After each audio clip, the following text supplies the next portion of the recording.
nitwa Gakuba Priscilla.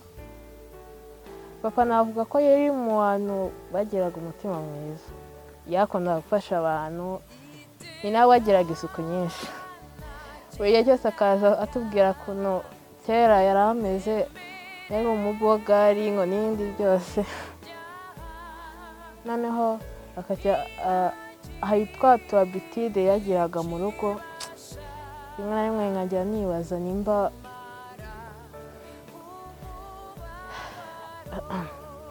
nimba atagaruka kubikora. Ubu ngubu ndimo kumva aracyahari mu mutima wacu, ariko rimwe na rimwe ajya amwumbura cyane kuko mu bihe bikomeye yari ahari, yadufashaga mu bintu byose twakoraga,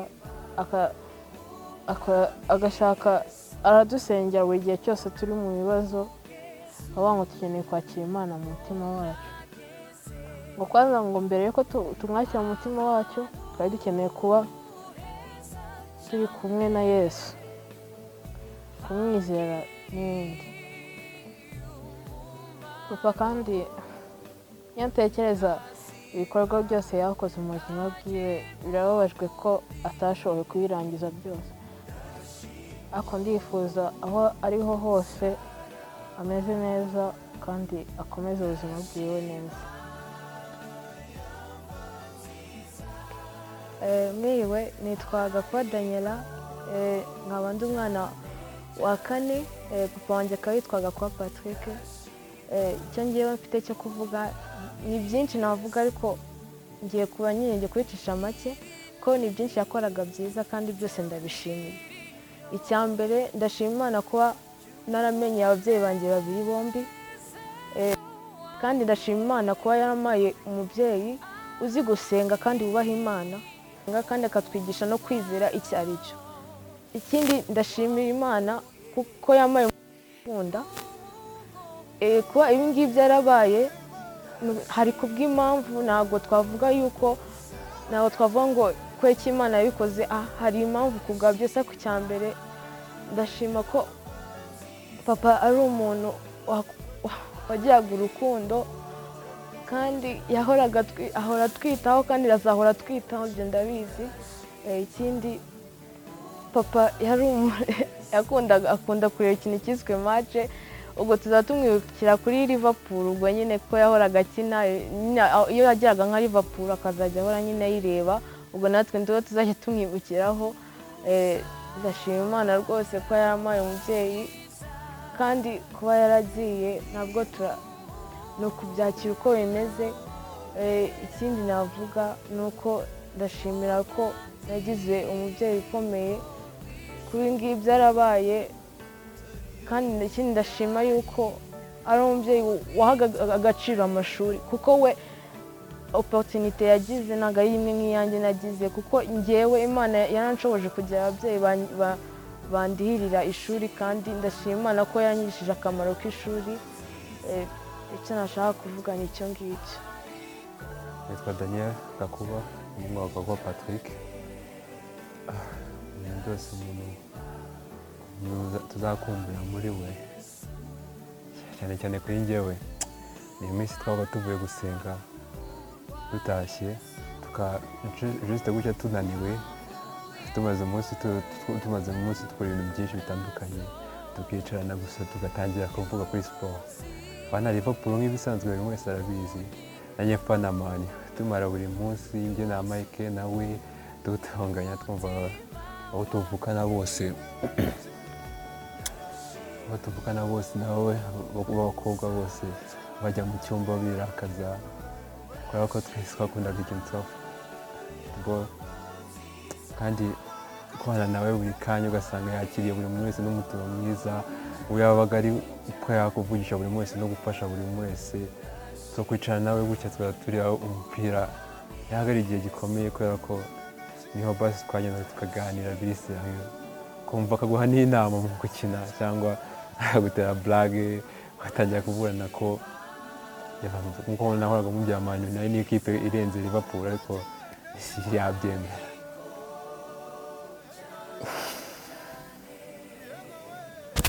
mu bintu byose tuzakumbura n'urukundo yagiraga yikoraga serieux uko yifata akakishyira hejuru ariko ugasanga arababaye igihe wabaga ubabaye igihe wabaga wishimye wabaga yishimiraga ibintu byiza byose buri muntu wese yagiraga.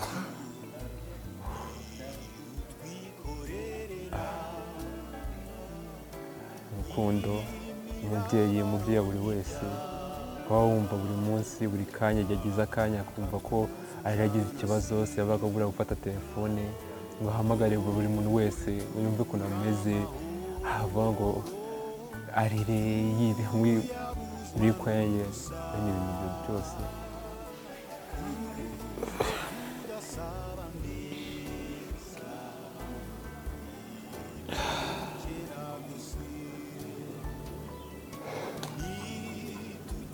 Byakira si ibintu byoroshye kubona ko umuntu atazabasha kujya kumva gatongana ku bintu biri simple kutumva ko utize cyane bihagije tutakoze kumva ko igihe twarwaye twakagombye gukora ibyo yashakaga impamvu y'indwara nk'aho hari iki wabaga wafata n'isukari nyinshi urwaye n'inkorora kumva niyo mpamvu byinshi gutya n'urukundo rwinshi yagiraga kuri twese ntabwo tuzabyibagirwa. Nitwa Gakwa Michel nkaba ndi fura ya Gakwa Patrick. Sinzi nta bintu byinshi bifite byo kuvuga numva ntabwo ari ibintu binyorohera ngiye kwiyesprima ariko ngiye kugerageza. Papa ndibonera ko papa ni papa, urukundo mufitiye ari urukundo rwa nyarwo kabisanzwe. Numvaga ubuzima bwanjye bwose ari wowe nafatiyeho example kandi yari umuntu yaragukundaga adashobora kwikwereka abona nyine ntabwo wabimuboneragaho ku kanya ariko yaragukundaga sérieusement. Et puis c'était genre il aimait quelqu'un sans pouvoir l'exprimer. Il pouvait pas te montrer ses émotions, mais quand même il était là pour toi tout moment. Il m'a jamais abandonné parce que j'ai pas été un bon fils. J'ai fait que le décevoir, j'ai fait beaucoup de choses qui ne sont pas qu'un aîné ne devait pas faire. Mais papa était toujours là avec moi. Il était toujours là. Il m'a aimé de tout son être. Il m'a montré le chemin, il a été fort pour moi. S'il n'était pas là, je ne sais pas si je serais là même. J'aurais perdu, je serais quelque part que je...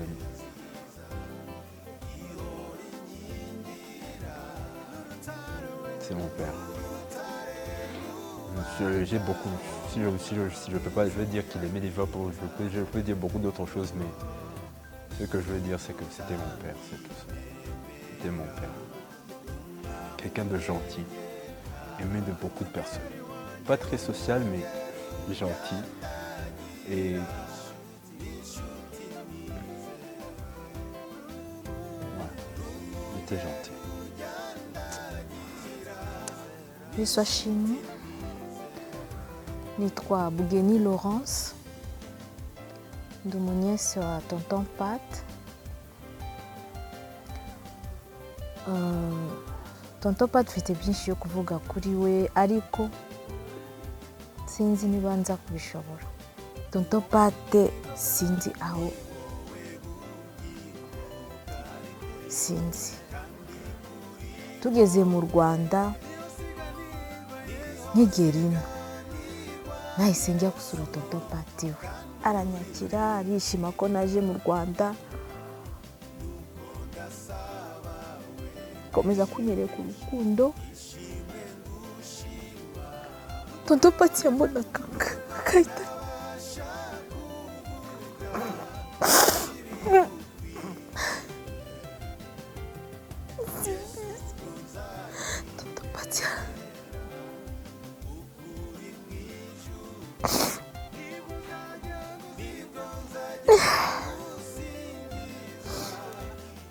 ngiye gukora ubukwe ngira tonto Pati umva papa ntawe uhari, ni wowe papa wanjye, ni wowe uza kureperezanta papa, ni wowe twasigaranye. Ati rwose ubwenge nzakora uko nshoboye, ntabwo nzabura. Tonto Pati ankurikirana mu bintu byose, akanerefona buri munsi ambaza ibyabuze n'ibihari, akambera papa kabisa cyane. Mon Dieu. Tonton Pati, ubu se udusigiye nde? Tonton Pati, que ton âme repose en paix. Tuzahora tukwibuka, uzahora ku mutima wacu, urukundo rwawe tuzakomeza tuzayikurikiza, kandi Imana ikwakire, wari umukozi w'Imana. Imana ikomeze iduha imbaraga yo kubyakira kuko ntabwo byoroshye. Murakoze. Nitwa Bijou, ndi umunesi wa Patrick. nkaba nshaka kuvuga uyu mwanya nshimira uburyo ki yabanye natwe mu gihe gito Imana yari yamudutije. Ndibuka kera ukuntu yajyaga anjyana ku ishuri, niga muri Tronkom niga inaha ngaha. Yari umubyeyi vraiment witagaho ku muryango. Ndamushima no kuba yarigeze igihe cya mama ejo bundi apfa, mama yapfa ejo bundi muri Septembre. Niwe muntu wa mbere wabanje kungeraho ku bitaro no kuri morgue. Ni ukuri yatubaye hafi. Ikimbabaje cyane ni ukuntu nyuma yaho yaje kumbwira ati nubwo mama apfuye ntugire ikibazo, ntabwo ukiri imfubyi, ndi hafi yawe, nzakubera umubyeyi, ikibazo uzagira uzambe nzakubwira. Twari dufitanye relation idasanzwe entre tonto natwe ubwacu. Ni ukuri yatubaye hafi. Ndibuka n'igihe nkiri umwana nigeze kujya mu bitaro, aba ariwe wa mbere uza kumfata mu rugo njyana kwa muganga. Ni ukuri yabaye hafi y'umuryango bikwiye, ntabwo yigeze atererana umuryango. Ndamushimira ku bwa famiye yatubaye hafi twese. Famiye Marthe yabaye umubyeyi by'ukuri, ntabwo yigeze atererana imfubyi zo mu muryango. Ni byinshi yagiye adukorera tumushimira. Ndibuka ko yajyaga anatujyana no gusenga, akambwira umukobwa wanjye jya ukunda gusenga, mu buto bwawe uzakure ukunda Imana, uzakure uhora uri imbere y'Imana. Maze kumubwira ko nagiye muri intercession byaramushimishije cyane. Aravuga ati birashimishije kuba tubonye umunyamasengesho nkawe, ni ibintu byamushikozeho. Buri gihe ndibuka yajyaga ambwira ati ndagusengera, nzajya nkuba hafi ntugire ikibazo. Yarakoze mu gihe cye, yadukoreye ibyo umubyeyi akaba yagukorera hafi. Ni ukuri ndazi ko ahari ari mu ijuru anezerewe ari kumwe na mama, nubwo ari umubyeyi twari dusigaranye. Yabaye umubyeyi mwiza mu gihe cye, yakoreye Imana mu gihe cye, yatubaye hafi bikwiye umuryango wose ko tuvukana. Ba grande n'aba grand frère bambwiye ko ngo ushimire famiye, niho nabo bazakomeza kuba hafi y'abana. Ni ukuri yarakoze, nta kintu dufite byinshi twavuga uretse kumushimira. Yarakoze mu mwanya wo ukwiye, kandi yarakwijura. Imana ari twe kumwijura, nubwo hari byinshi urugendo rwinshi twari dufitanye nawe, muri byinshi twahoraga tuganira. Yarakoze, Imana izamuhe ijuru, izamuhe kuruhuka ijuru, abone ijuru no kuruhuka bikwiye. Murakoze. Nanjye nitwa Jeanne, Pasteur Gakuba Patrick yari oncle wanjye. Ntabwo nabura ibyo muvugaho kuko mfite amasouvenir menshi mwibukiraho. Kuva ndi umwana muto yarandeze, arankuza, mbabyoga arankuza, aranshingira, ndabyara, arampemba. Yahoraga nsura mbaza Jeanne meze gute mu rugo. Ndakumbura byinshi kuri we, ndakumbura keya mpaga. ukuntu yansuraga amapele nzayakumbura. Gusa icyo nshima Imana ni uko agiye azi Imana, kandi urupfu rw'umukiranutsi ni inyungu. Nk'imiryango turababaye, ariko ndizera ko mu ijuru hari ibyishimo kubera wabonye umuntu muzima kandi wakoreye Imana. Rero nkaba mwifuriza uruko rudashira. Ndifuriza Mam Dogo na Mike, Daniel, Dorcas, Daniela, Priscilla gukomera, kugira ngo Imana izababeraho Mam Dogo atari, kandi natwe izadushoboza tuhabe uko bikwiriye. Murakoze. Nitwa Regina Mukamusoni. Patrick yari musaza wanjye, twarabanye Bujumbura na mama we na mushiki we Tereziya ku Mutimbuzi. Yakunda kuza gusura mama we, ubona ari umwana mwiza, nta kibazo pe, nta muntu n'umwe nigeze numva abwira nabi. Yari umwana mwiza pe, nta kibazo, nta muntu n'umwe nigeze numva akitaza, nta muntu n'umwe nigeze numva abwira nabi. Patrice Imana imwakire, tubuze umuntu w'ingenzi mu muryango, niwe twari dusigaranye w'incabwenge. Imana imuhe umugisha, imwicarike ku ntebe y'abatagatifu. Nitwa Kayitesi Francine, abenshi banzi ku izina rya Petite. Kuvuga kuri tonto cyangwa papa, genda mwita papa kuko yarandeze, arankurikirana ntangira kwiga. Ndibuka njya kwiga secondaire, niwe yanshakiye ishuri njya kwiga, akomeza kunkurikirana. Niwe mubyeyi wanjye ku ishuri bazi. None no muri iki gihe ntabwo ndi buvuge nabi Imana. Papa wacu twamukundaga cyane, arabizi, ariko Imana yamukunze kuturusha kubera ko yarayikoreye. Ntacyo twarenzaho, nta n'icyo twavuga. Twaratunguwe, ariko Imana ntabwo yatunguwe. Njye ndibuka umunsi wa nyuma, umunsi ajya muri koma, twaravuganye, ni njye muntu wa nyuma bavuganye. Yarambwiye ati Petite ntugire ikibazo. Ndamubwira Mam Dogo ko nshaka kuza kukureba.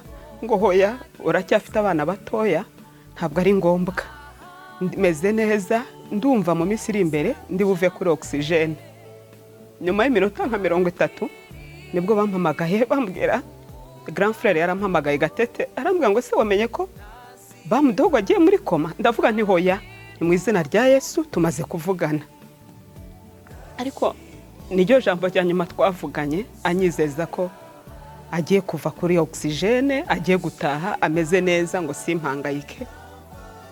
Icyo nzi neza, icyo ntekereza nuko Mam Dogo agiye mu ijuru, Imana yarayikoreye. Natwe tuzaharanira umurage yadusigiye w'urukundo no gukundana nk'abana be. Ndashima Imana kubw'uyu umunsi wo kuvuga ku mateka y'umukozi w'Imana, y'umutware wanjye, ku mateka ya papa, abana banjye. Ndashima Imana, ndashima Imana yamuduhaye, ndashima Imana yamuje nawe, ndashima Imana yamaye kumumenya, Imana yaduhaye gushakana, kubana, kubyarana abana. Twari tumaranye imyaka 27 turi kumwe. Ndabishimira Imana, yari impano y'Imana koko. Ndibuka ko twahuye, ndibuka nari mu mwaka wa mbere muri université, mu mashuri asumbuye ngira ngo université. Uwo mwaka rero muri Congo yari ibihe bya bindo promotion. Ababaye Kinshasa barabyumva, nanguma promotion. Ni ibintu byari byadutse muri Congo, cyane cyane mu bigo by'amashuri na hehe. Umuntu yazanaga amafaranga akinjiza yemeze nk'ikibindi, washyiragamo amafaranga. Nyuma y'iminsi 3 bakaguha fois deux double, noneho biza gutera akavuyo, bafunga amashuri. Bamaze gufunga amashuri biba ngombwa ko tuva muri campus tujya muri site mu miryango. Icyo gihe nari mukizwa, nari ngikizwa vuba. Ngeze muri quartier, ikintu cya mbere nashatse ahantu ho gusengera. Rero muri iyo quartier nza kubona ahantu hitwa GEPS, yari groupe de prière.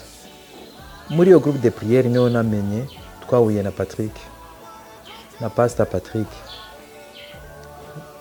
Niho twamenyanye, niho urugendo rwacu rwatangiriye rwo kumenyana, rwo gukundana. Hanyuma tuza gushakana muri 94. Tumaze gushakana muri 94,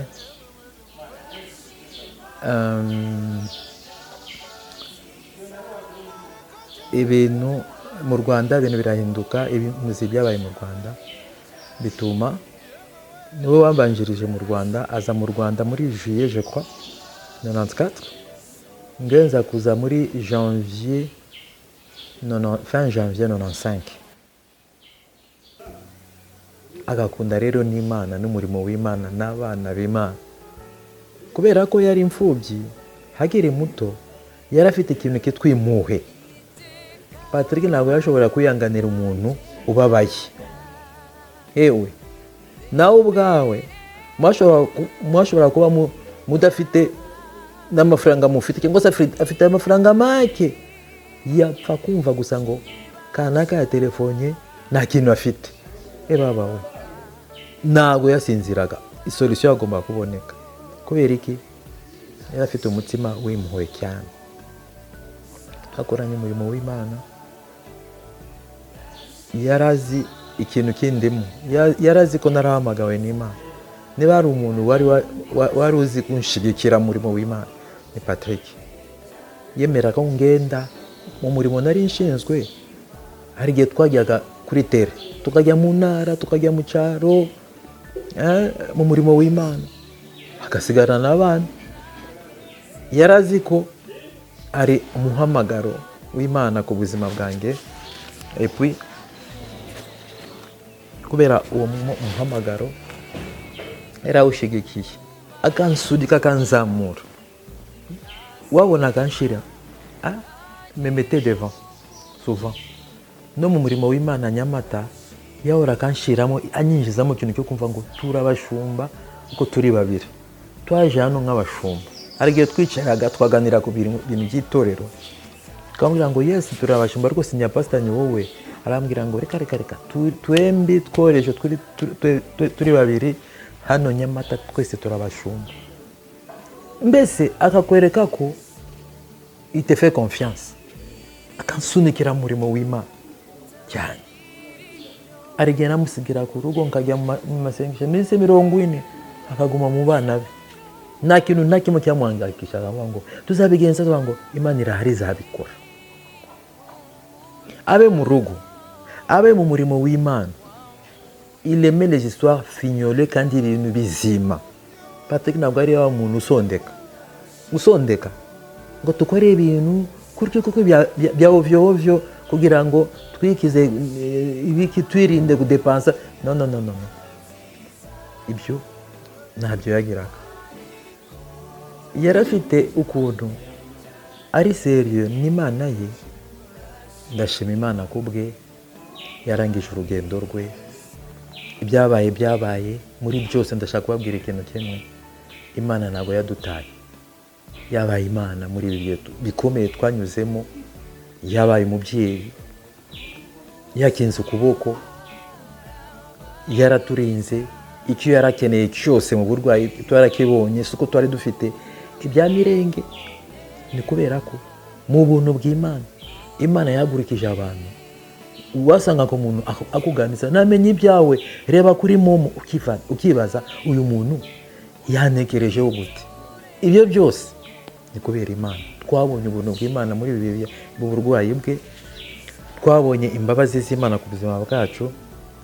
Imana ntabwo yadutaye, ntabwo yadutereranye, yari kumwe natwe no muri ibi bihe bikomeye.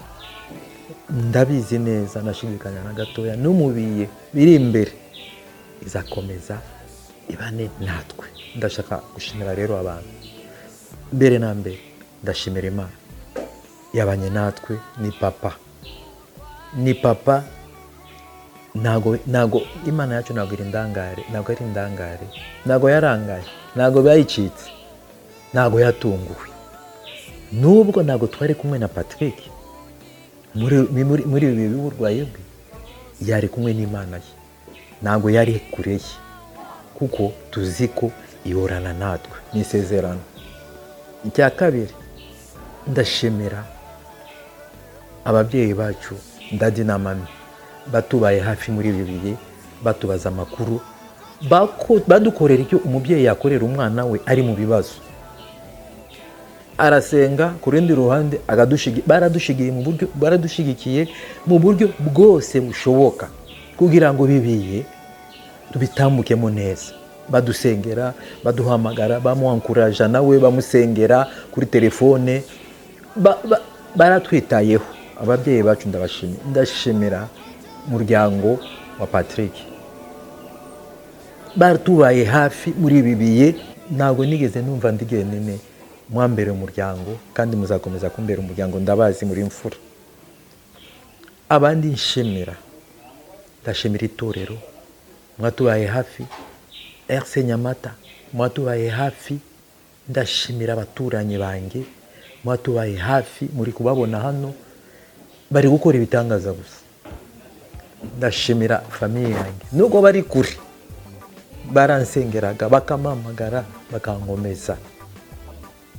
Ndashimira n'igihugu cyacu kizi kwita ku uburwayi, kizi kwita ku barwayi, kizi kwita ku bibazo biri mu gihugu. Ndashimira abaganga bamuvuye, ndashimira abaganga bamufashije, bamubaye hafi, baramuvura, baramufasha, bakoze uko bashoboye, bakoresheje ubushobozi bwabo nk'abana b'abantu, ariko Imana nayo yakoze ubushake bwayo. Muri make, umukozi w'Imana yaraherekejwe neza.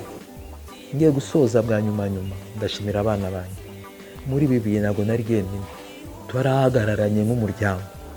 Bariya basore babiri abita Mike na Daniel, babaye abagabo, baragiye, baragemuye, barasuye papa wabo, baramukomeza, ibintu byose barabikora. Babaye abagabo, bitwaye nk'abagabo. Abana banjye bambaye hafi, abakobwa baramumurizaga bakanyegera. Abana banjye ndabashimiye cyane kandi ndabakunda. Mwese Imana ibamere umugisha mu izina rya Yesu, amen. Nitwa Mukakayije Emerance. Ubwo avuka nararebaga, nari umuntu mukuru ndeba. Avuka ari umwana munini, arakura, ageze mu myaka twahunze, ageze nko mu myaka 3. Ni umwana wakundaga gutuza, ntiyariraga, agakina n'abandi bana. Aho tugereye mu buhungiro, agakunda gukina cyane kandi agatuza cyane.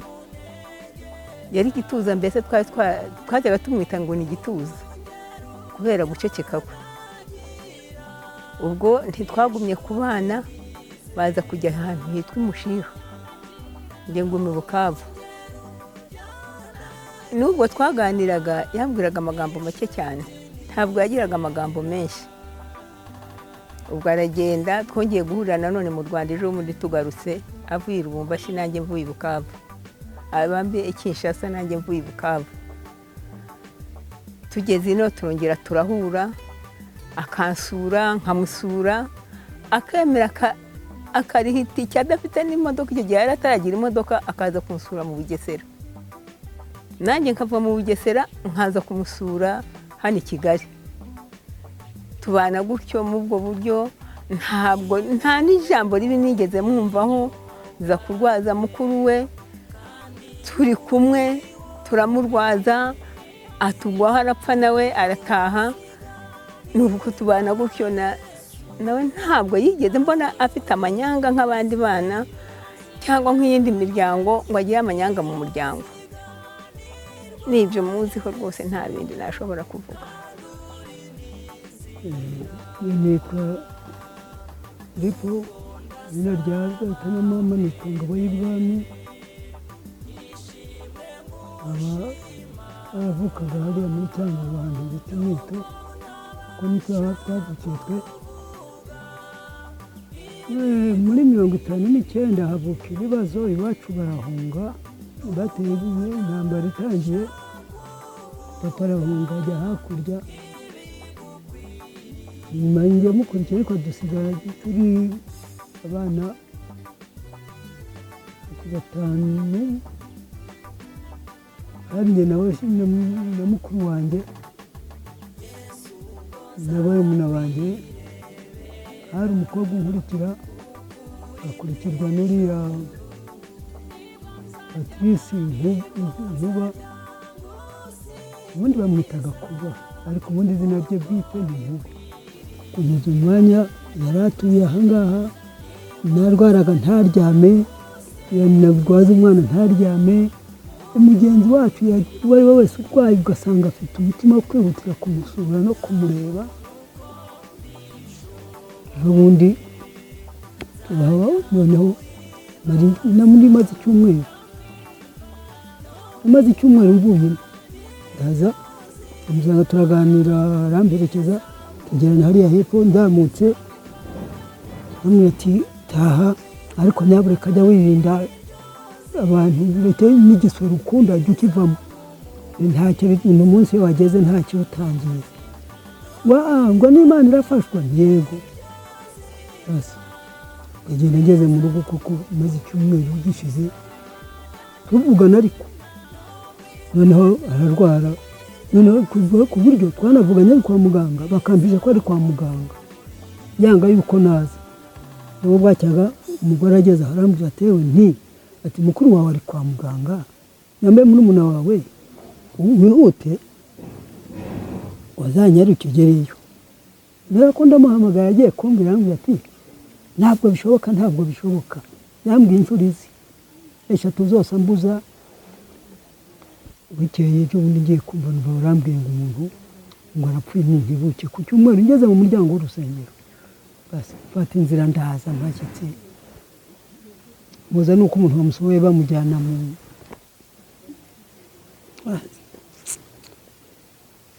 bamujyana muri kiriya kizu cy'uburuhukiro. Aha gutyo ku buryo nubona cyose nageze kurara aha ngaha. Ndashima Imana ko uyu mwanya Imana duhaye kugira ngo tuvuge ubuzima bw'umukozi w'Imana, umukunzi wacu, inshuti, umuvandimwe, Pastor Patrick Gakuba. Turebye imyaka ye yari afite mbere y'urupfu rwe, numva muri pati y'ubuzima bwe Uwiteka tugiriye neza kuba tujua un rôle cyangwa se tugira uruhare ku buzima bwe. Ikintu cyamarkaga cyane cyangwa se cyangoraho cyane ku buzima bwe, yari umugabo uri très gentil, kind, akunda abantu cyane, atega amatwi abantu benshi, ndetse umuntu utanga inama, yagiraga inama benshi kandi agiraga susi cyane twebwe bw'abashiki be kumenya ejo hacu azaza, amashuri, akamenya ese ni bande bari hafi yacu, cyane akatubuza ikintu cya copinage. Ndashima Imana cyane, nubwo yari umupagani yari umuntu icyo gihe yari mu responsable. Igihe cyo gukizwa kwe numva nanone twari dufite uruhare cyane. Uwiteka yamuhaye gukizwa muri ministry twitaga Jerusalem Ministry. Uwiteka yamugiriye neza amenya Yesu amwakira nk'umwami n'umukiza, ariko mu ba mbere bamwigishije inyigisho z'ibanze zo gusenga cyangwa se kumenya agakiza. Uwiteka yangiriye neza, naramugisha ntwite Debora. Icyo gihe mu rugo iwacu hariya Kongo yazaga akansanga akihangana, ngajya guteka, akaba ari hafi yacu, mbese akarindira kugira ngo yumve ijambo ry'Imana. Icyo gihe yari afite inyota cyane yo kwiga inyigisho za Bibiliya. Ndashima Imana cyane, Uwiteka yabahaye abana beza, kandi uyu munsi ari Mike, ari Daniel, ari Daniela, ari Dorcas, ari Priscilla, bose ndashima Imana kuko urugo rwabo abe na mama Jose Uwiteka yabahaye gukunda Imana ndetse gukomeza kuba hamwe. Kuri njyewe icyo ushobora kuvuga kuri Pastor Patrick, yari umugabo ukunda isuku cyane. Mana yanjye, n'uvuga mu buzima busanzwe très propre, twamwitaga très propre. Ni umuntu ukunda ordre, akunda ibintu byose bigenda ku murongo. Ikintu ushobora kuvuga kuri Pastor Patrick, ni umugabo wakundaka ukuri, akakunda ko tuvugisha ukuri, ntuciye iruhande, uvugisha ukuri ku mutima wawe. Ikindi ushobora kuvuga kuri Pastor Patrick, ni umuntu wadukundaga cyane, njyewe particulièrement na Daddy na family yacu. Ushobora kuvuga ngo twatakaje, ariko ndashaka kubwira mama Jose n'abana nuko nasomye uyu munsi buga ngo bihangane, ariko Uwiteka yavuze ngo ndi kumwe nawe, sinzabasiga, nzabaramira. Amen. Ndashima Imana cyane kuko yavuze ngo ne promène pas des regards inquiets car je suis avec toi. Ne promène pas des regards inquiets car je suis ton Dieu. Je te fortifie et je te tiens par ma main droite. Kandi ndizera ko Uwiteka Papa Patrick yakore, Uwiteka azabaramira, Uwiteka azabana namwe. Kuvuga amateka ya Patrick ushobora kwandika ibitabo ni byinshi cyane, sinshobora no kuyirangiza, ariko nagerageje kuvuga bikeya. Nukuri yari inshuti yacu, yari umwana wacu, yari umukozi w'Imana, ntabwo ushobora kuvuga umurava we. Igihe cyose abashaka ibintu byose bigende neza, cyane cyane ibyuma mu itorero, akareba ibintu byose bigende neza, bibe smart kandi muri excellence.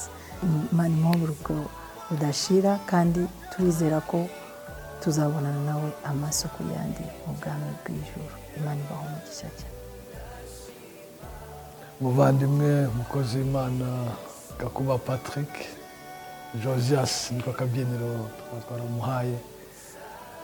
Tuziranye iminsi itari mikeya, imyaka 40, ariko tumaze ku myaka 31 tugendana umunsi ku wundi. Murera nabonye avuka muri Kristo, mbona tera intambwe ya mbere y'uruhinja, mubona ab'umwana b'ingimbi muri Kristo, ab'umusore, ab'umugabo. None naringiriwe amahirwe yo kubona yinjira bamugane muri destiny ye, cyangwa yinjira mu muhamagaro, ari Nyamata mu itorero umurimo hamwe n'umufasha we, bombi batangiye gusohoza icyo bavukiye, icyo baremewe. Nanjye ntangiye kwishima rwose. Buriya byari umwana kimwe, kumurera ni ikindi.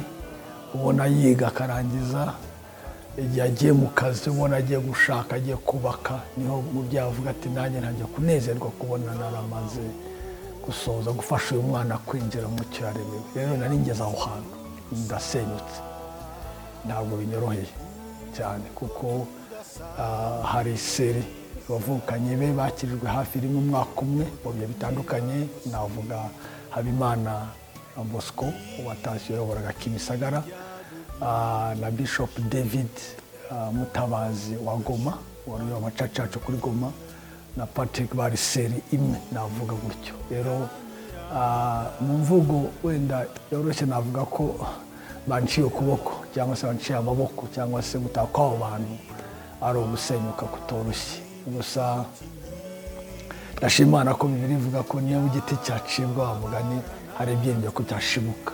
So ubwo hari abana bazahaguruka, hari abana bazaduhumuriza, bose ntibashira cyangwa ku buntu bw'Imana. Dukeneye amasengesho, dukeneye gusengerwa, ariko icyo namuvugaho ni byinshi. Cya mbere nta na rimwe nabonye Patrick ari mu buryarya. Mu kintu nanjye nanga ubuzima nicyo kintu, yari umunyakuri pe, akubwira ukuri spontaneously, wenda nta formule ariko akakubwira ukuri k'umutima we. Patrick ntabwo yari ndyarya, yari riyo, hari ikintu bita kuba riyo, kuba wowe, kuba yawe, icyo ni ikintu cy'ukuri. Ikindi iyi vision cyangwa se umuhamagaro cyangwa se icyerekezo Imana yaduhaye yari agicakiye yumva ashaka kugisohoza, kandi ari sincere mbere y'Imana, kuko sincerity ni ikintu gikomeye cyane. Naho Jose we nawe urumva ko muri izo ntambwe zose kugera anamenya Jose, navuga ko namushingiye, navuga ko imfura yavutse kuri CHK, madamu ari kumwe nawe, madamu wese navuga we ari mfite imyaka 5 muri quartier babana, navuga ko nanone ari nkamu, navuga itase, navuga datango kwisa muramu wanjye cyangwa se n'ibindi. So he was a close person to us. Ariko icyo twakwemeza nuko bitwibutsa kandi ko kuri ku ijambo ry'Imana kutoroshye. Bibiliya ivuga ngo nimba twizeye Kristo gusa kuri ubuzima, ndetse twizeye Kristo kugira ngo turambe tubeho gusa, twaba kugirwa impuhwe turutwa n'abatizera. Rero kuko tutarabo kugirwa impuhwe turabizera Kristo, turumva hari ijuru, twemera, twizera, tugana, niyo comfort yacu. Muri mwaka kunezerwa ndetse tukanezererwa mu bihe bidasa neza, umutima uhora unezerewe, turemera ko Imana nyiri ibyiringiro yatwuzuzamo umunezero n'amahoro kubw'imbaraga z'Umwuka Wera. So murakoze kuba inshuti, kuba abavandimwe, cyane cyane kuba abana bamwe muri mwe, kuba rwose mwaba ihumure ryacu. Murakoze, tube hafi, mube hafi ya Jose, mube hafi y'abana, barabakeneye kuko icyaduhumuriza no kubona Mike, Daniel n'abashiki be n'abandi bahaguruka bagakorera Imana, bakaba proud of them. Nicyo twasaba Imana duhana umugisha. Naho Jose we rwose nta mpungenge dufite, kuko umuhondo Patrick yonse yarawonse, ndetse ari amavuta ari iki, kuba Nyamatabo rwose itorero muhumure, umukozi w'Imana Jose ni wa mugani. Navuga ko nimba Patrick yari afite amavuta inshuro 2 amvaho, navuga ko Jose afite inshuro 4. So arashoboye, yakora, azaba umushumba mwiza, azafasha, azahagarara, amufatanya nawe n'abandi n'umuryango. Ndumva aricyo navuga. Twongeye tubashimire mwese aho muri kuhagarara natwe, kuko ndemera ko dukeneye ubufasha bw'amasengesho no kutuba hafi, kuko ntabwo dufite icyuma, dufite umutima, kandi umutima urakorwaho, kandi dukeneye amasengesho yanyu. Rero ku batoya, ku bandi bakristo, ku bana mu rugo, nashakaga ko mugira indi shyaka n'undi mwe byo kuziba iki cyuho, natwe tutumva ko duciwe amaboko cyangwa se tutakaje imbaraga, tuvuge taracyara bashibuka, kandi nawe ube bashibuka bakomeye, twakwizera mu bihe nk'ibi. Naho ubundi ijoro ni ukuri iyo tugana, isi bambwa turi temporary dutambuka, ikiza no kwinjira mu cyo twavukiye tukagisohoza neza, kandi Uwiteka akatwishimira. Hari igihe ndetse Paul yaravuze ngo gupfa ni inyungu, niko kwishimira gutaha. Bamwe ko yari yarungurutse hakurya ariho rwose, twishimiye mu mwami, hamwe turishimiye mu mwami pe, n'umunezero wacu uruzuye, kuko turabizi ko ntarembutse, ntazimiye, ntatunguwe, wenda twebwe twatungurwa, ntatunguwe, kuko yateguje neza, arangije na neza, navuga mu mubiri. Imana duhana umugisha mu izina rya Yesu Kristo Nazareti, amen. Bonjour, moi c'est Nicole, je suis à Kinshasa. En fait, je viens rendre grâce à Dieu pour la vie de tonton Patrick. Tonton Patrick a été cher pour nous, il est encore cher, et nous allons garder son souvenir dans nos cœurs à jamais. Je suis venue à Kigali il y a quelques années. J'ai été très bien reçue dans sa maison. J'ai passé de belles vacances et il était attentionné pour moi. Et ce qui m'a marqué le plus, c'est qu'il m'a offert son commentaire biblique.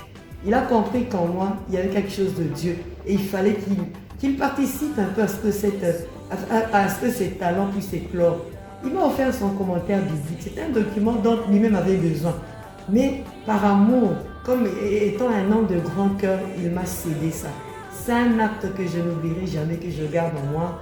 Vraiment, maman José, que Dieu vous fortifie. Mike, Daniel, Daniela, Dorcas, Priscilla.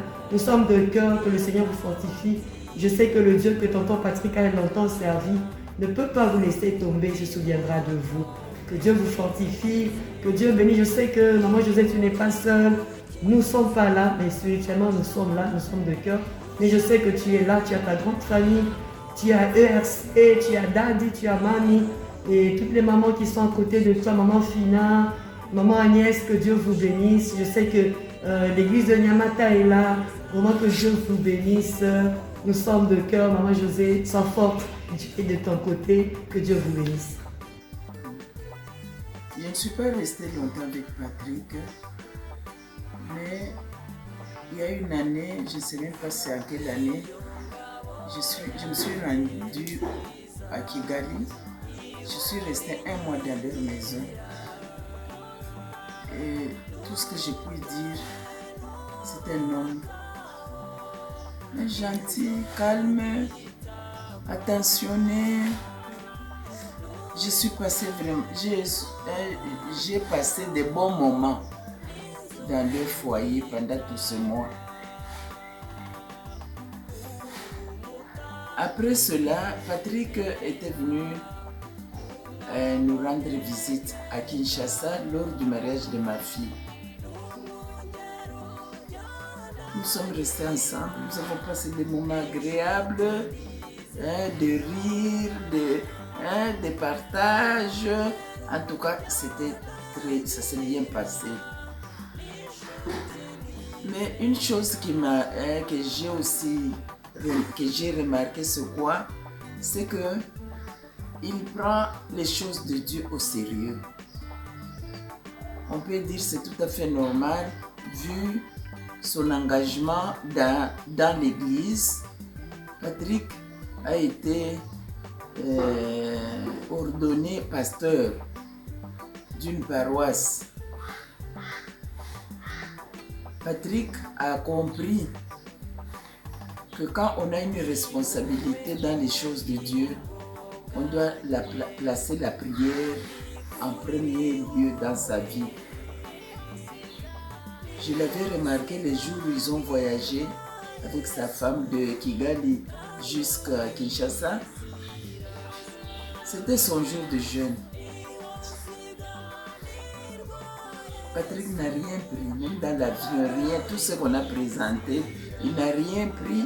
Il a dû respecter ce jeûne. Ce n'est qu'à la fin de la journée, quand il est arrivé, il a clôturé son jeûne par la prière. C'est alors qu'il a pris quelque chose à manger. Alors je me suis dit, en tout cas, il connaît la grande place, la place de la prière dans la vie d'un pasteur. Pour pouvoir bien exercer cet apostolat ou cet engagement, il faut vraiment mettre un accent particulier sur la vie de prière.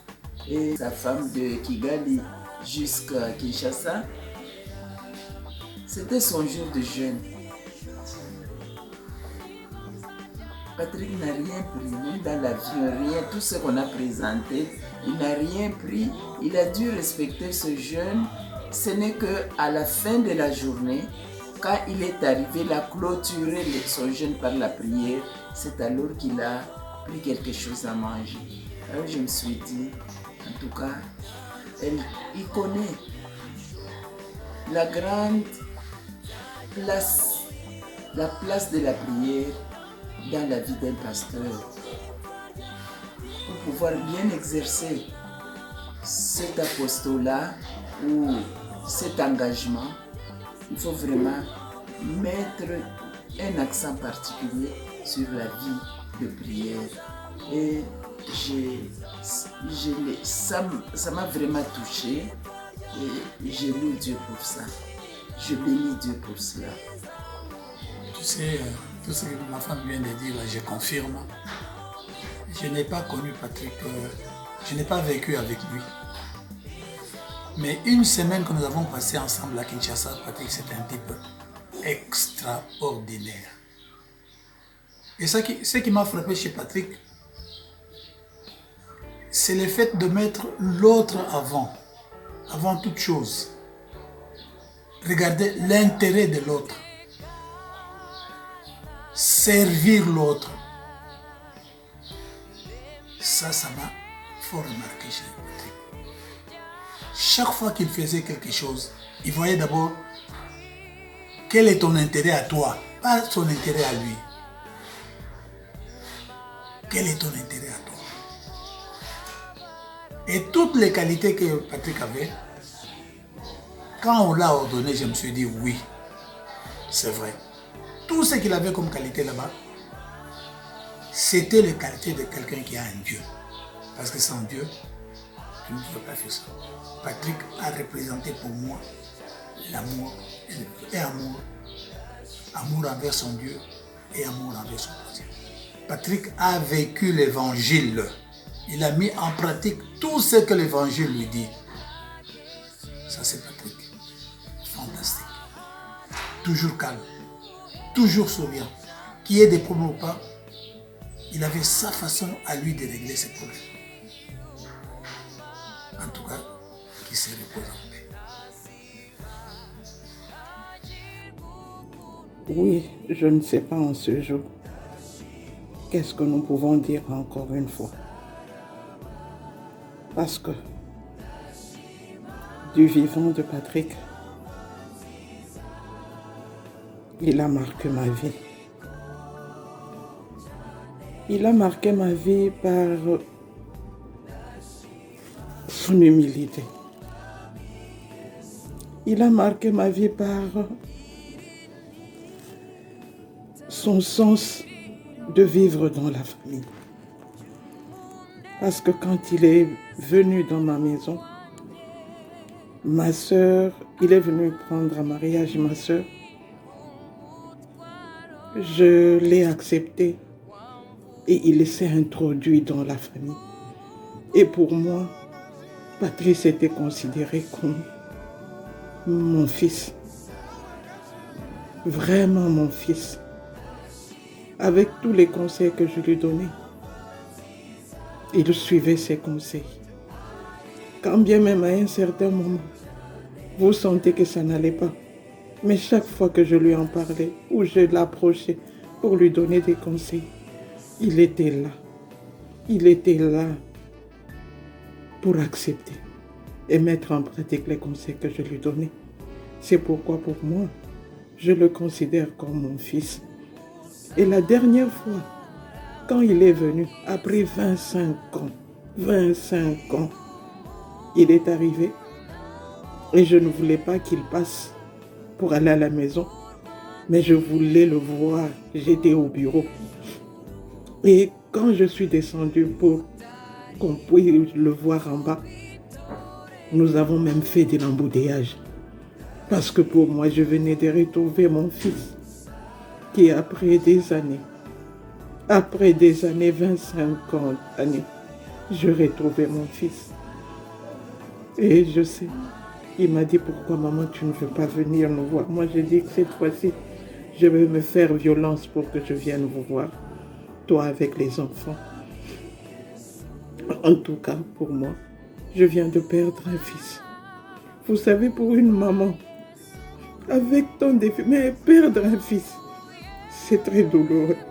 Patrick, c'est très douloureux. Tu vas me manquer. Tu vas me manquer, mon fils. Merci, Seigneur. Je sais que c'est dur. C'est dur, mais tu vas me manquer. Tu vas me manquer. Merci. Merci, Seigneur. Merci, Seigneur. muraho neza ndabashoboje kandi ndabihanganishije mu bihe nk'ibi bigoye biragoye cyane kubona icyo umuntu yavuga kuri iyi Clapper Patrick ariko nta nubwo bigoye kuko ni umuntu wabaye intangarugero imbere y'Imana n'imbere y'abantu ni umuntu wese abashije kubana nawe yigiyeho urukundo yigiyeho guca bugufi gukunda abantu mu gihe nk'iki yaragiye bitunguranye kandi bisa nkaho hakiri kare kuri twebwe kuko Imana ntabwo hakiri kare ashaka kwihanganisha umuryango mugari muri rusange dukomere kandi dukomezanye Clapper Patrick Imana mwakire mutuza heza mu ijuru yakoreye mama Mike, Dorcas, Daniela, Priscilla, mukomere cyane kuri Imana bakomeze, Imana ibahe ihumure n'abandi bose, n'ukuri ntabwo mbibagiwe, ariko Imana yo mu ijuru itanga ihumure, ibahe ihumure. Twebwe ntacyo twavuga nk'abana b'abantu, ariko ni ukuri Imana yo mu ijuru imwakire kandi imutuza heza. Sinzi ikintu navuga, ariko Imana imwakire kandi imutuza heza. Tubereye urugero rwiza, twamwigiraho ibintu byinshi cyane, kandi nzi neza ko buri wese afite ibintu yamwigiraho cyangwa yamwigiyeho mu gihe yamubonye. Ni ukuri ni byinshi umuntu yavuga. Imana bakomeze itorero muri rusange. Ni ukuri turabakunda kandi ni ukuri turabazirikana mu masengesho aho turi. Ntabwo it never gets easier, but mukomere kandi ni ukuri mukomezanye. Icyo nabifuriza ni uko twatera imbere mu cya Grand-Père Patrick. Ni ukuri yatubereye intangarugero. Nari ndi kuvugana n'umuntu rero ndavuga ngo yabaye intwari, ni ukuri yabaye intwari y'umuryango. Ntabwo nigeze ngira ibihe byo kugira Grand-Père ngo tubanane igihe kimwe, ariko uko namubonaga yari reflectingaga Grand-Père wanjye, kandi nawe yari Grand-Père wanjye. Ni ukuri yabaye figure y'umu grandpa mwiza. May he find rest and may the family get comfort, and I love you guys and I wish you all well, and stay strong and stay safe. Thank you so much. Hello, I'm Evelyn Benning, Patrick Kovazanis, and I want to thank you today for coming to honor my uncle's life. I'm so incredibly grateful that we can talk about who he was as a person. Tonto Pat was a father, husband, uncle, great uncle, and a brother. He was a man of faith, kind, hard-working, and compassionate towards everyone. Tonto was a busy man in constant motion, but never too busy to share his love of life with those around him. In 2000, I remembered him going on day trip for work in Butale, and he asked me if I can go with him. And I said, "Is everything okay?" And he said, "Everything's fine. I just want to have chat with my niece." And I just said, "Okay, Tonto, I'll come with you." Of course, he wanted to give me the advice. And he gave me the advice that I will never forget in my whole life, as I will never forget about him. He was not only an uncle, he was a father to me and to many others. To Mike, Daniel, Dorcas, Daniela, Priscilla, I know how to feel not to have dad around, or on the other end of the phone when you need his advice or help. But he will live in your heart forever. And as time goes on, your wound will start to heal, but his voice will continue to be your guidance throughout your lives. To Tantine Jose, I know you will daily miss him, but by the grace of God, you will have the strength and the ability to focus on the amazing life you shared with Tonto, and not to focus on about what you have lost. I unfortunately only met him once, but in that short time I experienced the same compassion and generosity that you all know so well. My great uncle's love was unconditional, and this is something we will cherish from his character and take with us forever. His kindness will be remembered by all who had the pleasure of knowing him. Rest in peace, my beloved and dearest. Thank you. Ndagize mwiriwe, abandi mwaramutse. Yesu ashimwe cyane. Jewe banyita Aime Benite Kwizera, Emeline ku bandi.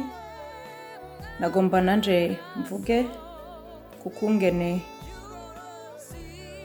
umuvyeyi wacu ariwe Tonto Patrick Gakuba yari umuvyeyi wanje.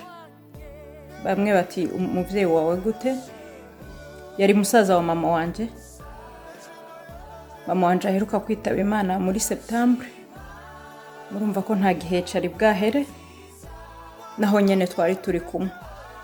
Ariko inzira ntibwira umugenzi, sinari nzi ko ibi ariho aradusezera, niwe yigishije mbere yo kumuramba usohoka mu nzu.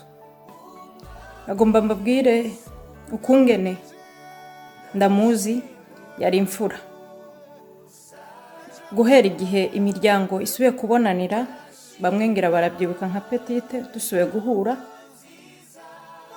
batubaye hafi bo tonto papa Petite na tonto Patrick. Guhera igihe abo bose tonto Mitima papa Petite agiriye, tonto Patrick yarahabaye.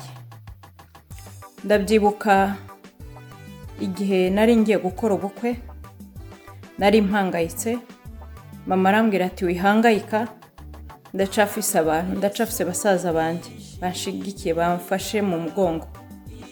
Yaramuhamagaye nawe aramwitaba, araza arampumuriza arambwira ati turahari, turakora urubanza, byose biragenda neza. Yahise afata iya mbere, aho twari twabuze abantu benshi mu miryango tubahamagara ntibaboneke, ariko we yari disponible igihe cyose umukeneye. Afata iya mbere atanguza inama ntiyayireka, aba vyose aravuga ati ahantu hose hatari habuzemo, ahantu hose hari habuzemo umuntu yarahabaye. Ndabyibuka ndacafite n'amafoto yo ku bukwe bwanje kuri dote, yaricaranye na data bukwe amusobanurira, kubera ko imico y'ikirundi n'ikinyarwanda vyari bitandukanye. Niwe yafashe yicara iruhande ye aramusobanurira, aramubwira. Ntiyigeze adutererana bigezaho nta n'umusi n'umwe. Igihe cyose twahamagara tonto yabaga ari hafi. Igihe cyose wamubaza ikintu kikubakiye yahitaga aguha inyishu. Kuko ndabyibuka ko nagize n'ikibazo mu bintu by'urusengero. Arambwira ati ntugire ikibazo mwana wacu, turahari. Jewe ndi umukozi w'Imana, hari genda usabe. Arambwira ati ndagushigikiye. Ku rupfu rwa mama ejo bundi niwe yarahari mbere yuko basohora umurambo. Niwe yahagaze aravuga ati bana ntimugire ubwoba. Turi mu rusengero aratubwira ati turahari, ariko ntitwari tuzi ko ariko aratubwira adiye. Ariko ico nobabwira, nagomba mbwire umuryango asize, Tantine Jose n'abana ba Dorcas na ba Daniela na bose, nagomba mbabwire ko natwe duhari. Urukundo papa yatweretse, papa wanyu, tuzarukomeza. Ejo bundi mu kwa gatandatu, mu kwindwi, mu kw'icenda, twari turi kumwe ku rupfu rwa mama, turi kumwe na ba Dorcas, ndababwira naho batari banzi, ndababwira ukungene ari papa wanje naho batanzi, ari we yambaye hafi mu bihe bikomeye, mu bihe ntari mfise umuvyeyi wanje yambereye papa. Baratangara rwose. Nanje nagomba ndababwire bana ntimugire ubwoba.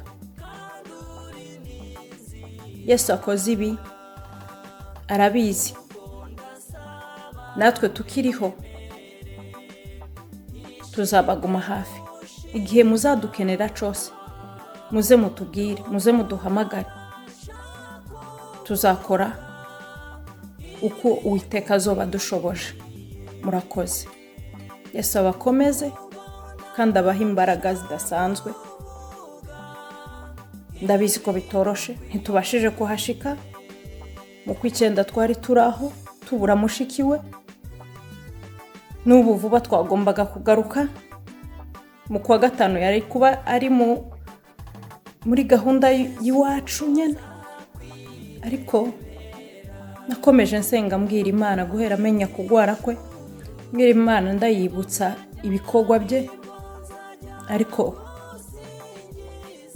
yabishatse uko. Ariko nimukomere, uko tuzashobozwa niko tuzakora. Uwiteka bampera umugisha. Amen. Urakoze cyane, twongeye kukwishimira kukwakira kugira ngo ugire icyo tuganirizaho kuri Pastor Patrick Gakuba, cyane cyane turifuza ko watubwira ku mibanire ye n'abakristo. Rero turakwakiriye, watangira wibwira abakurikiye kugira ngo bamenye n'uwo bavugana nawe. Murakoze. Nitwa Ntwari Alexis, ndi umudiyakoni mu rusengero wa Restoration Church Nyamata. Ndi mu bantu bakiriye Pastor Gakuba. Nzi byinshi kuri we. Mbere ntacyo ndavuga, maze guha Pole itorero ryacu rya Restoration Church kubura umubyeyi uri Gakuba. Hayi Pole umuryango we n'abana kubura umubyeyi uri nka Pastor Gakuba. Mu by'ukuri twabasha kumuvuga, imirimo ye yakoze ni myinshi cyane kugira ngo tuyivuge amasaha makeya byakunda, ariko turavuga imirimo mikeya gusa yakoze. Mu mibanire ye n'abakristo, Pastor Gakuba yari umunyarukundo, yagiraga urukundo rutavanze, rutari mu buryarya, kandi yakundaga abantu bose. Yakundaga abapapa, agakunda abamama, agakunda urubyiruko, yewe ndetse n'abana. Mu rusengero rwacu tugira n'abasaza, yakundaga abasaza. Muri iyi COVID, iyo twarangizaga amateraniro, yaravuga ngo umusubize, hariho umupapa umwe tubwira umusaza, akavuga ngo nibukaga n'inkoni ye, ngo afite n'ingofero, urumva ndamukumbuye. Ikintu cyamurangaga kurusha ibindi bintu byose yari umunyarukundo. Reka tuvuge imirimo mikeya igaragaza urukundo rw'umubyeyi wacu twabuze kuri uyu munsi. Inshuti bavandimwe mubasha kutwumva, twabuze umuntu w'ingirakamaro. Umunsi umwe yagiye gusura umukristo umwe. Yakundaga gusura abakristo cyane cyane. Umukristo wese wagiraga ikibazo, papa pasiteri yamugeragaho. Yaramusuye asanga uwo mukristo barimo kumusohora mu nzu. Iyo nzu yari acumbitsemo nta bushobozi yari afite bwo guhita abona indi, ubwo yari atarabona n'indi yo kujyamo. Asanga barimo kuyimusenyeraho.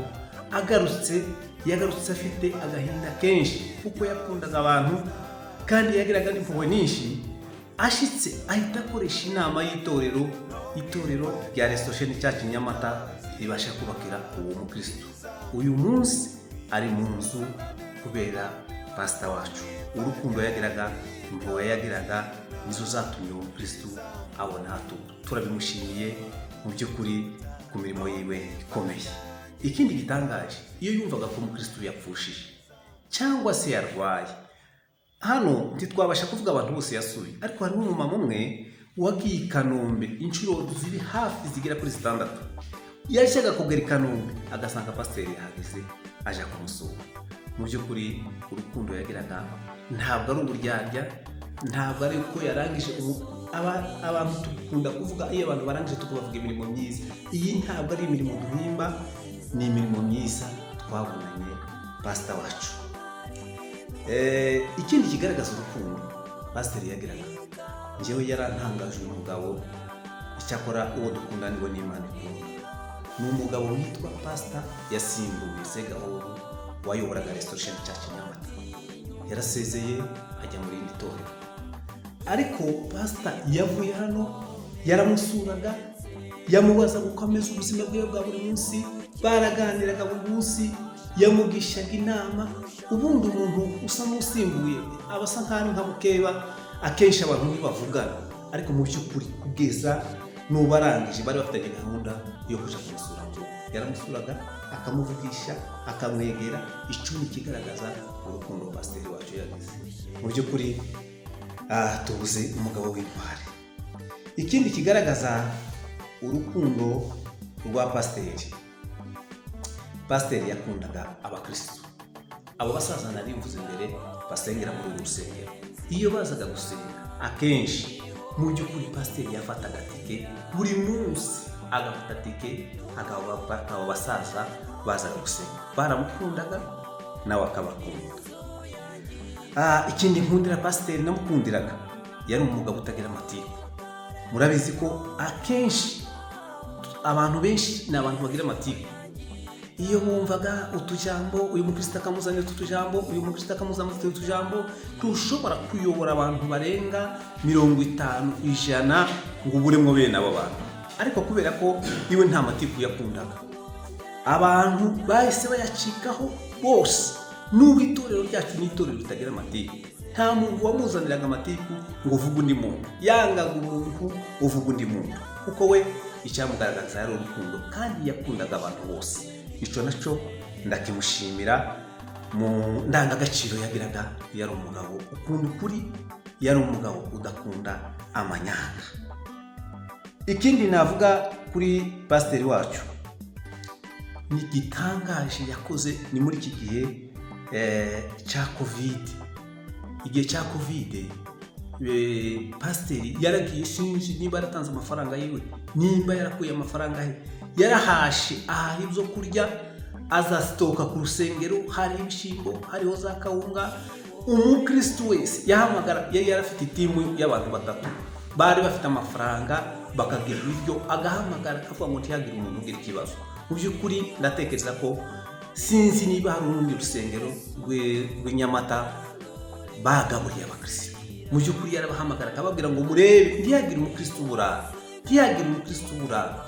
Mu by'ukuri ndamushimiye pasiteri, yagiraga kwihangana. Umuntu uwo ari we wese uko uteye kose, pasiteri yarakwihanganiraga kandi akagutwara ukuri. Kandi igitangaje nuko buri wese yari inshuti ye. Pastor sinabona icyo muvuga kugira ngo muvuge aya masaha, sinamurangiza, ariko yari umugabo ugira ubwenge, yihanganiraga buri wese, yakundaga buri wese, kandi buri wese yari yaramugeze inshuti ye. Mu by'ukuri tubuze umugabo w'agaciro. Urakoze, turakwakiriye. Turagira ngo utangire wibwira abadukurikiye amazina yawe, hanyuma utubwire n'ukuntu mwabanye na Pastor Patrick Gakuba mu itorero kugeza Imana imuhamagaye. Murakoze kutwakira. Amazina yanjye nitwa Mukandagijimana Jacqueline, nkaba ndi umukristo wa LC Nyamata, nkaba mpagarariye abadamu mu itorero. Ndashaka kuvuga ku buzima bwa Pastor Patrick. Akiza kutuyobora yaje muri 2018 mu kwezi kwa 4. Ahageze turamwishimira, twumva ni umubyeyi mwiza, kandi koko nawe yaratwiyegereje, tubona ari kumwe natwe muri gahunda zose z'itorero. Twari kumwe mu mikorere y'abamama cyangwa se imirimo myinshi dukora mu itorero. Pastor yakomeje kutwereka urukundo rwinshi, akajya tubaza imirimo dukora, ukabona ashaka kutwegera, ukabona ashaka kutugira inama, cyangwa se abamama bagira n'ibibazo ugasanga arashaka kubegera, arashaka kubasura. Mbese icyo nshatse kuvuga, yatweretse urukundo rwinshi, yatwitayeho. Aho ndi hose yarambazaga, ese abamama bameze bate, ese ninde ufite ikibazo, ese bose ni bazima. Ugasanga abamama bose barimo kumwibonamo cyane. Rero ikintu cyaranze Pastor Patrick, yari umugabo uvugisha ukuri, kandi uvuga ukuri kose kuri ku mutima, agashaka kutwereka ko nta kintu aduhishe kiri inyuma. Ibyo yumvaga atekereza byose wabonaga ko twisanzuyeho, ukabona abamama baramwishimiye, baramukunda. Mbese icyo tuvuga cyane ni urukundo rwinshi yatugaragarije. N'ubu turumva nta muntu tuzongera kubona uzongera kutwereka urukundo nka Pastor Patrick. Twari tumaze kumwibonamo, twumva nta kibazo, buri muntu wese amwisanzuyeho. Hanyuma tugeze no ku mirimo y'itorero, itorero ryari rimaze gutera imbere, inyubako wabonaga yishimira imirimo myiza irimo gukorwa, ndetse ukabona ko afite n'izindi plani nyinshi ku itorero.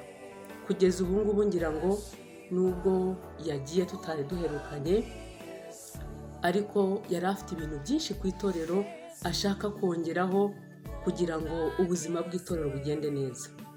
Pastor Patrick rero nk'abamama, mu rwego rw'abamama bose mpagarariye, nta kindi twakongeraho usibye umubabaro dufite kugeza ubu, ariko Imana irakomeza ibane natwe. Hanyuma rero nsoza ndasaba ngo Imana ikomeze umuryango asize, ikomeze kubana nabo, ikomeze kubarinda, ndetse natwe Imana ikomeze kutugirira neza, iduhe kwihangana, ndetse turazi ko aho agiye aheza, kuko yakoze imirimo myiza. Ni byinshi twamuvugaho, yari amaze kuduteza imbere mu buryo bwose, ari ubwo mu mwuka n'ubwo mu mubiri. Hanyuma Imana ikomeze kubarinda kandi ikomeze kubagirira neza, natwe ikomeze kuduha kwihangana, hanyuma akomeze agire iruhuko ridashira. Murakoze. Watangira wibwira abadukurikiye, hanyuma ukanatubwira nuko uzi Pastor Gakuba ku bijyanye n'iterambere ry'itorero. Murakoze cyane. Ndi umukristo wa Yesu Nyamata, nitwa Nsabimana Eric. Ndi umwe mu bakristo basa n'abagize igihe hano muri Yesu Nyamata. Kuvuga umushumba wacu w'ubu atagihari ntabwo bipfa kutworohera, kandi twari kumuvuga mu masite atandukanye, ariko ngewe mu myemerere mvuge ibijyanye na asipe ya developema cyangwa iterambere, ukuntu yahinduye hano iwacu akigera hano iwacu. Ndabyibuka agera hano yasanze dusa n'abantu b'imfubyi, twari tugize igihe cy'imyaka 2 turi muri transition, nta mushumba dufite. Murabyumva namwe ibintu byinshi byari byarahagaze, ariko akimara kuhagera mu by'ukuri twaravuze ngo umubyeyi hari ibintu byinshi yahinduye. Ndabyibuka umunsi wa mbere yasengeye hano, yasanze mu rusengero tukigira intebe z'imbaho, intebe z'ibiti z'amabara. Azibonye aravuga ati ibintu ntabwo bigezweho. Agarutse mu cyumweru cyakurikiyeho, Yesu azanye intebe zigera muri 100, araduhamagara aratubwira ati izi ntebe zari zisanzwe muzisura, twazisura ku rusengero zicira hanze, bashyiramo ziri intebe yaraza n'utundi twari yarasanzwe dufite. Naho yahereye muri make, naho yahereye ahita atangira kugenda. Ubwo twaramujyanye tugiye kumwereka biro azakoreramo, amaze gushika aravuga ati biro byegejwe. Ahantu yakuraga amafaranga niho hatubatse.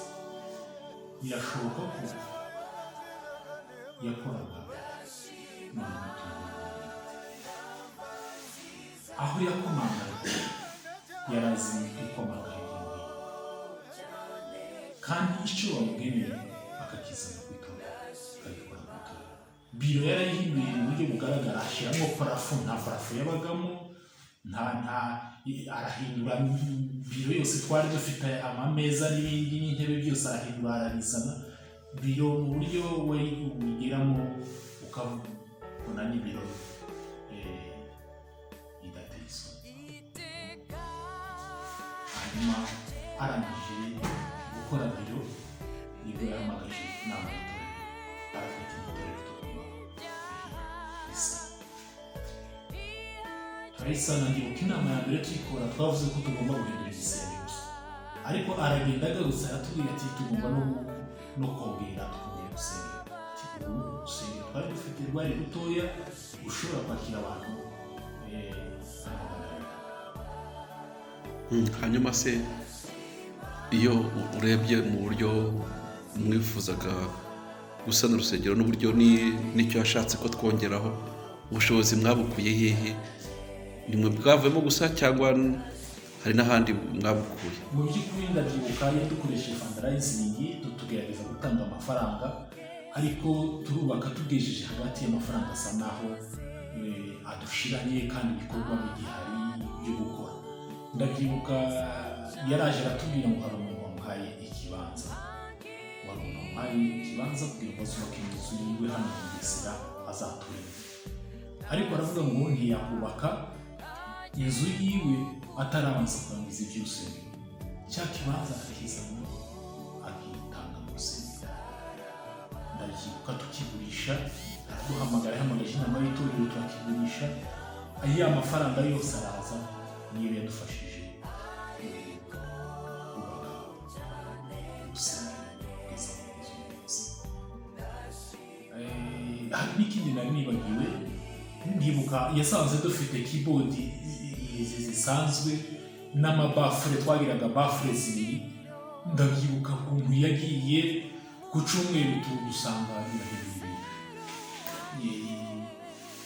yahamagaye abashinzwe ibyuma arabajyana mu mujyi, azana keyboard nshasha, azana amabafure mashasha ameze neza, amamikorofone, ahindura uburyo bugaragara, uburyo yakoraga ibintu asa n'uwikorera, tubona ko akorera hariya kuri ruse ibintu wabonaga ari igishyirwa akorera. Pastor Patrick yitwara biragoye kubitondekanya ngo bivuge, ariko yari pastor udasanzwe. Urakoze cyane. Reka turaza no kuvugana n'abandi bakristo nabo, buri muntu wese aragenda avuga ko yabanye nawe, uko yamubonye, imibanire ye. Urakoze cyane, turagushimiye, Imana iguhe umugisha. Turakwakiriye, wiyumvemo ikaze. Turagira ngo rero wibwire abadukurikiye, hanyuma unatubwire, unadusangize ku buzima bwa Patrick mu itorero ukuntu mwabanaga. Karibu. Urakoze cyane. Amazina yanjye nitwa Kinyamahanga Filipo, nkaba ndi umukristo w'itorero rya Resurrection Church i Nyamata. Mu kuri kuvuga pastor ni ibintu bikomeye cyane cyane, none duhe tunavuga tutagiye tumubona uyu munsi, ariko turamuvuga imirimo myiza yagiye yadukorera hariya cyangwa yagiye yadukangurira gukora. Pasiteri twamusanze ari umuntu ukunda amasengesho cyane, wakundaga gusenga ari amanywa ari ijoro, umwanya wose wari umwanya wo gusenga. Ndatekereza neza ko kuva agera hariya nta muntu n'umwe wigeze amutanga mu rusengero ngo aze kuza asanga abantu bageze mu rusengero. Niwe wabaga uwa mbere mu rusengero atangira gusenga. Ikindi ni ibintu yari yaradukanguriye gukora ibintu bya croisade. Buri kwezi kose twagiraga iminsi 3 yo gusenga, nyuma muri iyo minsi 3 akaba ari iminsi yo kwiyiriza kandi dusenga Imana. Kandi abantu be basenga niko banasoma n'ijambo ry'Imana. Ni ibintu yakundaga cyane. Mu buryo yatubwiraga mu rusengero niyabwiriza akavuga ngo umukristo nta mukristo ubaho adasenga. Ikintu cyo gusenga nibyo byo kujya by'umukristo agomba gufata bya mbere kuta ibindi byose.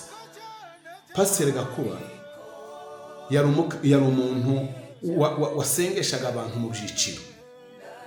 Abagore bagiraga umunsi wabo wo gusenga, abagabo bakagira umunsi wabo wo gusenga, abaririmbyi bakagira umunsi wabo wo gusenga. Ibyo byose twabihawe na pasiteri amaze kugera hariya atwigisha, aguma kudukangurira kuvuga ngo dusenge. Ikindi twakongeraho kuri we, ni umuntu wagendaga mu rugo cyangwa wagendaga asura abakristo, kandi uko agiye mu rugo gusura abakristo niko yanasengeshaga abantu. Yarageraga nanone mu rugo ugasanga nanone rwa rugo yagiyemo akoze amateraniro asengesheje abantu, ugasanga muri we mukuri urubuto rwo gusenga rwari rwiwe rwose, zari imbuto ziwe twari tumaze kumubonaho. Mu ncamake ni umuntu wari umukristo w'urukundo, witaga ku bantu bose, warebaga abantu bose kimwe, nta muntu n'umwe atarebaga neza, atavugishaga neza. Murakoze cyane, icyo tumwifuriza ni iruhuko ridashira. Murakoze. Njye nitwa Rwamurangwa Liseti, ndi umukristo wa Resurrection Church ya Nyamata kuva kera, ndagiye kuva mu 2000. Abantu nkora umurimo wa finance, waragiye wiga finance witorere kuva mu 2000. Urumva ko finance nyibayemo igihe kinini, ariko mu bantu bose nakoranye nabo ntabwo ndabona umuntu wahana na Pasiteri Patrick. Mu by'ukuri agera hano mu 2018, kubera ko ari jye butuye hafi y'urusengero, abankorera hafi y'urusengero, twakundaga kuburana cyane. Ntabwo yashoboraga kumara mu cyumweru, twavuganaga gakeya, kabaga ari nka 4 cyangwa 5, dupanga ibijyanye n'imirimo y'itorero, iby'inama zemeje gukora kugira ngo bishyirwe mu bikorwa. Urumva ko akenshi biba bisaba n'amafaranga, kubera ko nabaga ndi hafi rero n'igihe twakoranaga cyane. Ariko mu bantu nakoranye nabo ntabwo nzigera mbona undi muntu umeze nka Pastor Patrick. Ahari we n'Imana izatuzanira undi muntu, izaduha undi muntu umeze nkawe cyangwa se uzadutara we, ariko mu buzima bwanjye byambereye umubyeyi. Ni wa muntu ikintu cyose twemeje gukora, mbere uko tugikora twaza gufata akanya kugisengera kugira ngo gikorwe neza, tukagitegura, tukagikora, hanyuma tukagerageza no guhuza raporo y'ibyakozwe. Ni wa muntu wakunda ukuri, tuvuze ukuri kwe ntaho wabona ukuvuga, yagiraga ukuri mu buryo butangaje, ntiyakundaga amanyanga. Ni wa muntu nakoranye nawe nkumva ko umutima wanjye unyuzwe, kubera ko ntiyakundaga amafaranga, kandi we ikintu yari afite muri we wari umurimo wo kwitangira Imana. Niwe muntu nabonanye umuhamagaro ntarabona n'abandi bantu. Nibuka igihe kimwe yigeze gufata nk'amezi ageze kuri 6, asiga umuryango we, araza mu Nyamata, akajya abyukira ku itorero, agakora imirimo, agasura abakristo, akagira gute. Kandi uko basuye aho asanze ikibazo yarampamagaraga, akambwira ngo hano basanze bafite ikibazo, nyamuneka nk'itorero tugira ikintu dukora.